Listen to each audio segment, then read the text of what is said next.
שלום לכולם, כאן עומר מפלואו. היום אנחנו נגיע לתכלס, שליחה ראשונה של רשימות תפוצה. אז מה שאנחנו צריכים לעשות זה להיכנס לגוגל שיטס, להגדיר את הרשימה שלנו עם הנתונים שלנו. אנחנו צריכים לוודא שהנתונים שלנו מתחילים בפינה ב-A1 ולא לעשות משהו כזה. בסדר, זה לא תופס.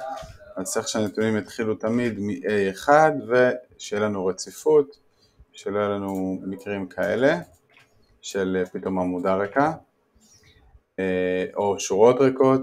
עדיף שיהיה מסודר. רוב המערכות שמוציאות לכם פלט של נגיד אם מה-CRM אתם מוצאים נתונים, אז ככה נתונים יוצאים בצורה מסודרת, פשוט לוודא שמתחילים למעלה ובהתחלה.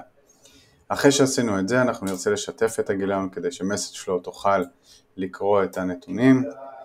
אז לחצתי כאן על הכפתור הירוק עם הציור של המנעול שמעיד בעצם שהגיליון הזה נעול.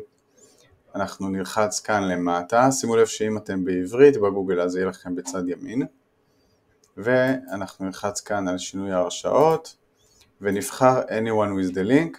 בסוף אנחנו צריכים לראות ציור של כדור הארץ ונדע שאנחנו בסדר. אחרי שעשינו את זה אנחנו ניקח את ה-URL, נעתיק אותו, במסאג' פלואו נלחץ על רשימות תפוצה, הוספתי רשימה חדשה וכאן אני מדביק את הגיליון. עכשיו, אם אין לי פה נתונים או כותרות או משהו כזה, אני אקבל שגיאה במסאג' פלואו שהיא לא מצליחה לאתר נתונים, וזה נכון, כי אם באמת אין כאן נתונים, אז אין לה מה לאתר. מה שנעשה עכשיו זה נרשום את ההודעה, שלום, ואני אלחץ על הכפתור של השם. השלב הבא יהיה לסמן את התיבת סימון בשדה שמכיל את הטלפונים, וקידומת מדינה 972, כי פה כמו שאתם רואים אין לי קידומת מדינה ואני יודע שהקמפיין הזה הוא בישראל, קידומת המדינה של ישראל זה 972. אני רוצה לשלוח רק לפי שם פרטי, אז אני מסמן את זה ובוחר את העמודה לפי שם. עכשיו משהו נוסף שאני יכול לעשות כדי שיעזור לשמור על סדר, בשם הקמפיין לשים את שם הגיליון. אוקיי, אחרי שעשינו את זה אני יכול לצרף קובץ אם אני מעוניין, וכמובן שאני ארצה לשלוח הודעת בדיקה. אז כדי שכפתורי השליחה יופיעו אני אסמן את הרשימה הזאת כפעילה ויעשה שליחת הודעת בדיקה.